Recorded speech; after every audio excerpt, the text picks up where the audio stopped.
Assalamualaikum warahmatullahi wabarakatuh. Semoga semuanya sehat walafiat dan tetap semangat. Jumpa lagi di channel YouTube-nya Faiko Subdi. Untuk kali ini saya akan menghadirkan seorang tokoh yang ada di Majenang yang selalu membuat sebuah event-event yang kontroversial dan kemudian menjadi viral. Siapa dia? Nah, ini dia. Beliau adalah Bapak Haji Muhammad Murtado SE. Baru-baru ini beliau membuat satu event yang viral lagi, yaitu pada saat perayaan Natal 2020 menghadirkan tarian sufi di gereja yang ada di Majenang.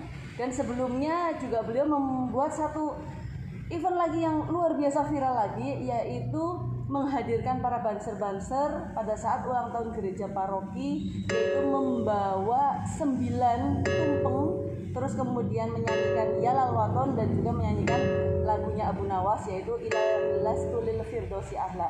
Mari kita lanjut saja langsung kepada beliau, Bapak Muhammad Murtado ya, atau saya biasa nyebut dengan Om Tado.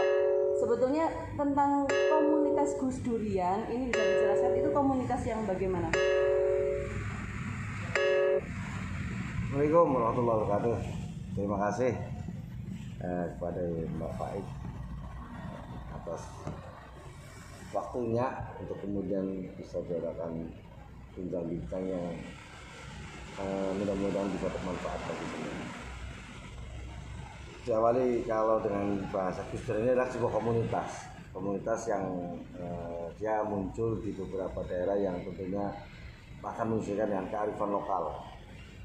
Itu yang tentunya akan selalu berbeda-beda di masing-masing di mana komunitas Gus Dur itu muncul.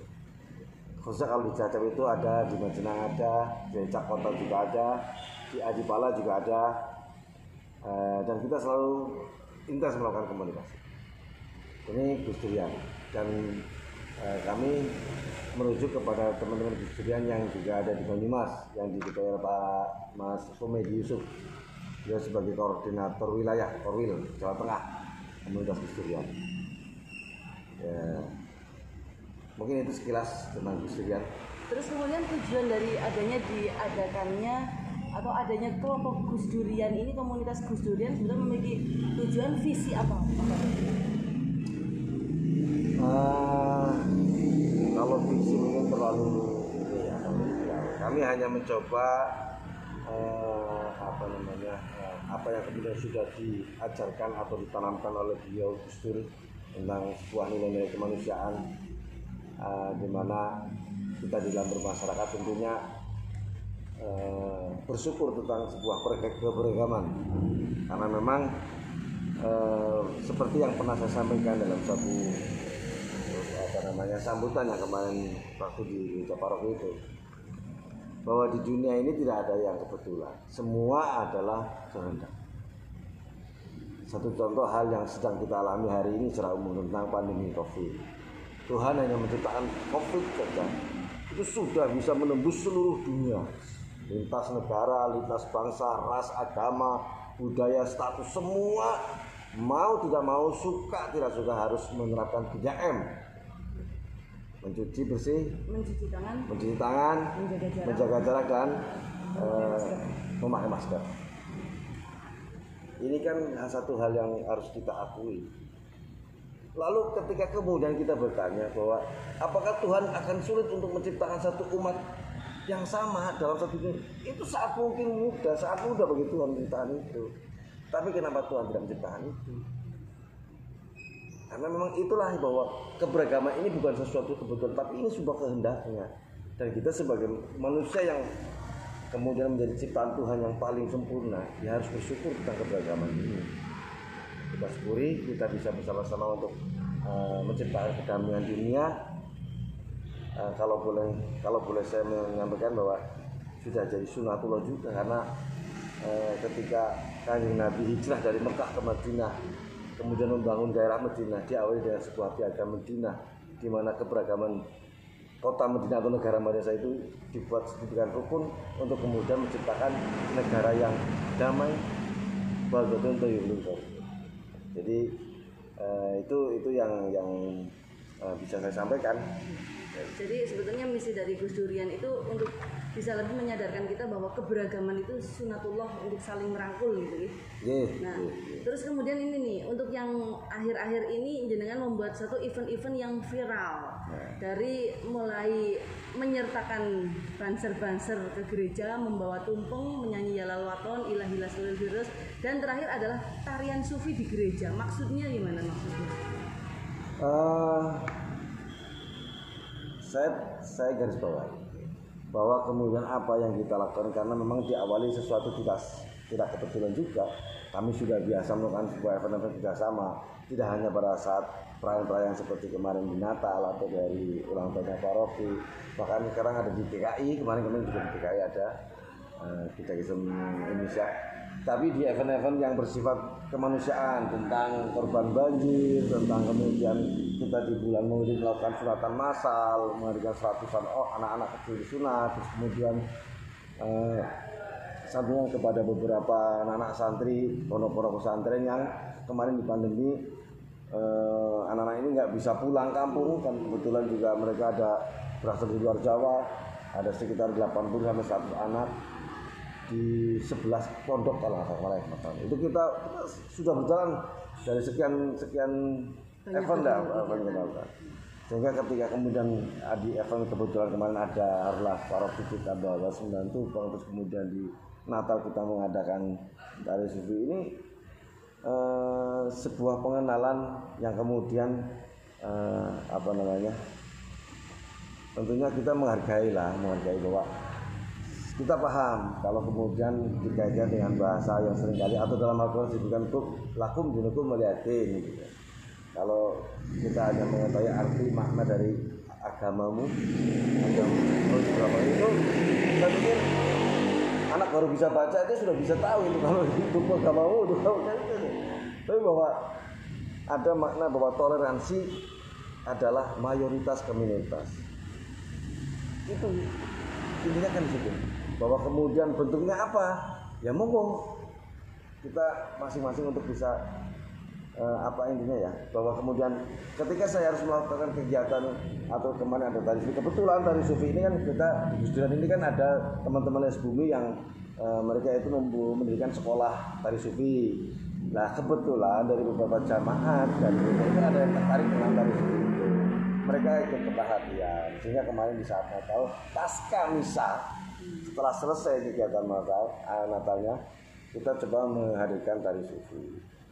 Itu jadi apa yang kita lakukan dasarnya tetap setelah kemudian ada izin dari otoritas gereja yang kita laksanakan kegiatan itu. Sepanjang tidak ada izinnya kita tidak ingin melakukan. Tapi kemudian yang Anda lakukan itu tarian sufi itu kan tarian untuk orang-orang yang ibaratnya memiliki hati-hati bersih, kemudian yang dekat dengan Allah, tapi kemudian malah justru ditarikan di gereja. Itu gimana itu?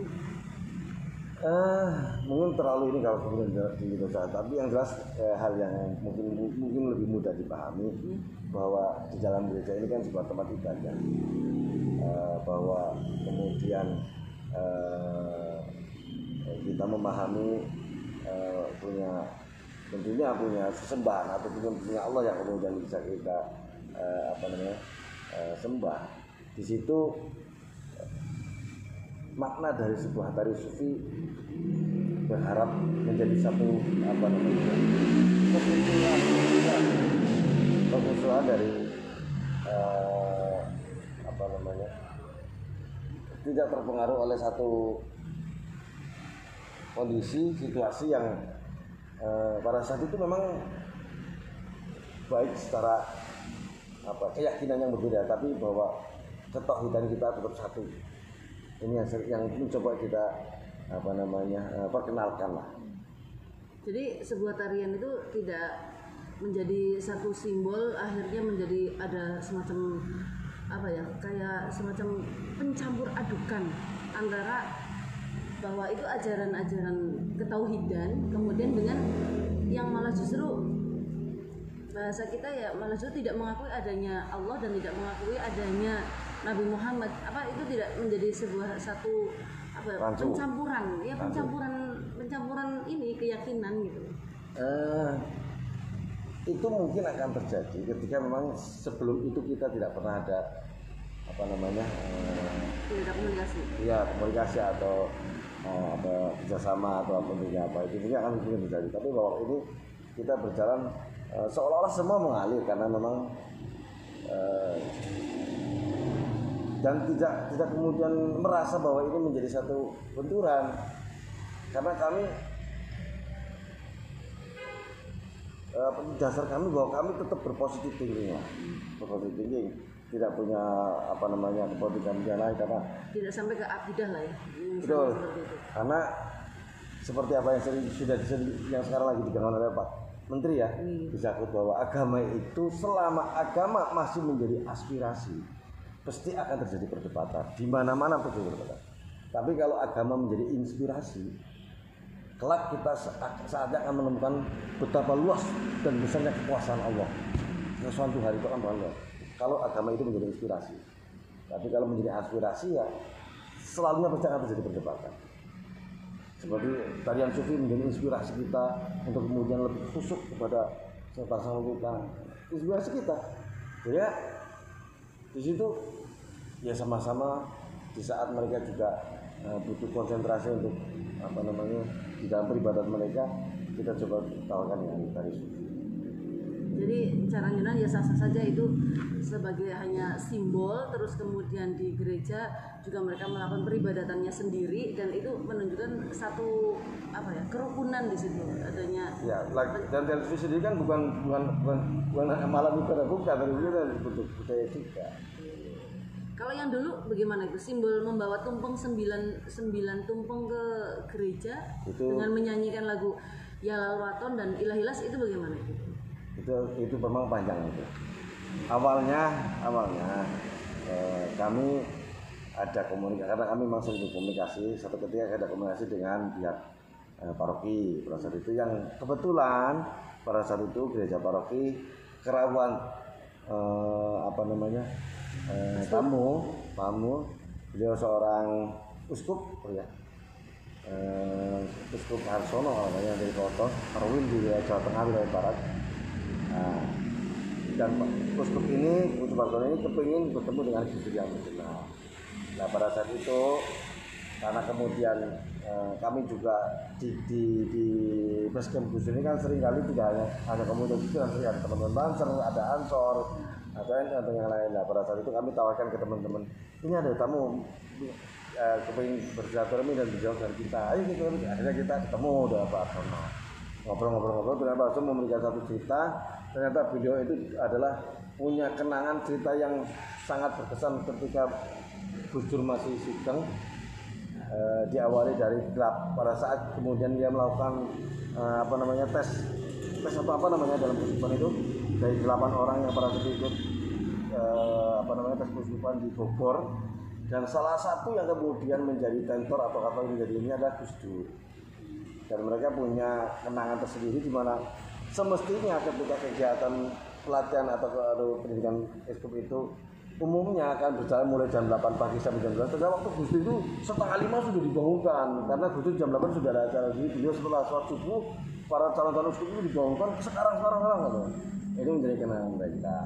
Nah Pak Uskup ini ternyata punya kenangan yang lebih yang ketika kemudian dia meneruskan pendidikan keuskupannya di Vatikan. Nah pada saat itu Gus Dur menjadi presiden. Nah, Gus Dur mengadakan kegiatan ke Vatikan, kemudian Uskup Harsono ini yang mendampingi Gus Dur keliling Eropa. Nah, kedekatan beliau ini beliau ceritakan dalam dialog itu. Nah pada saat itulah kemudian karena memang kehadiran uskup ini ke paroki menjelang kegiatan ulang tahun paroki yang ke-9, nah, kami teman-teman berinisiatif untuk kita bikin tumpeng 9. Sorenya kemudian lah terlaksana kegiatan itu. Jadi dari pihak uskup sendiri atau itu pun nggak tahu kalau kita mau bikin 9. Jadi kayak surprise itu. Surprise, memang betul-betul surprise. Dengan sesuatu yang memang direncanakan enggak. Jadi gitu. Itu semuanya guys, bincang-bincang saya dengan Bapak Tado atau Bapak Muhammad Murtado. Terima kasih ya Om Tado untuk waktunya juga share semuanya pengalaman, dan kita berharap semoga untuk Gus Durian ini membawa manfaat bagi umat pada umumnya. Dan ini Om Tado, saya juga ada kenangan dari Laksana Komputer Majenang untuk Om Tado, yaitu buku bacaan Santri Nusantara dan juga kemudian biografi Gus Dur. Ini bisa Anda dapatkan di toko buku Laksana Komputer Majenang. Ini ya Om Tado, mudah-mudahan bisa Alhamdulillah membawa manfaat dan juga menambah wawasan. Terima kasih waktunya. Terima kasih. Alhamdulillah. Semuanya mudah-mudahan semakin sukses, semakin bisa membawa berkah buat semuanya. Terima kasih. Wassalamualaikum warahmatullahi wabarakatuh. Waalaikumsalam warahmatullahi wabarakatuh.